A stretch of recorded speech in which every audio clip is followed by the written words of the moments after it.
ఒకరు వర్కౌట్ చేస్తున్నారు. సో ఈ రోజు నుంచి మేము ప్రతి ఒక్కరి వ్యూస్ తీసుకోవడానికి ఆర్టీసీ బస్సులో ప్రయాణిస్తున్నాం. కేటీఆర్ కి ఖబర్దార్ అని మళ్ళొకసారి హెచ్చరిస్తున్నాను. మీరు నెగిటివ్ గా ప్రచారం చేయొద్దని చెప్పి మళ్ళొకసారి మహిళల తరఫు నుంచి హెచ్చరిస్తున్నాం. మీరు ఏది చేయలేకుండా ఈ రోజు వరకు మూడ్చుకొని కూర్చున్నారు కాబట్టి మిమ్మల్ని పక్కకు పెట్టారు.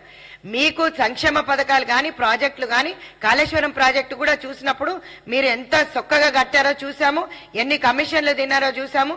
పేద ప్రజల నడ్డి విరిసి జీఎస్టీలు వ్యాట్లు ప్రతి ఒక్కటి దోచుకు తినడం తప్పిస్తే బీజేపీ ప్రభుత్వం అయితే మా పిల్లల పెన్సిళ్లు పాలు చీజు బెడ్ ప్రతి ఒక్కటి కట్టుకునే చీరలు చేసుకునే చెప్పుల దగ్గర నుంచి వీళ్ళు జీఎస్టీ వ్యాట్లు పెట్టి దోచుకు తింటున్నారు.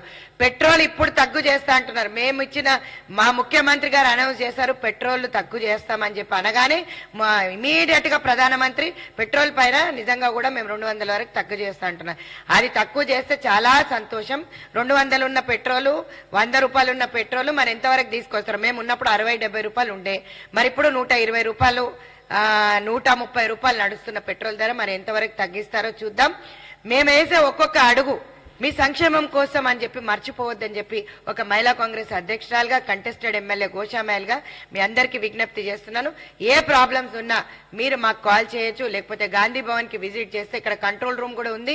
మీకు ఎట్లాంటి ఇబ్బందులు ఏమన్నా ఉన్నట్టయితే మీ ఏరియాస్ లో ఖచ్చితంగా 6 గ్యారంటీకి సంబంధించి ఇక్కడ డిప్యూటీ తహసీల్దార్లు డిప్యూటీ కమిషనర్లు ప్రతి ఒక్కరు అవైలబుల్ ఉన్నారు.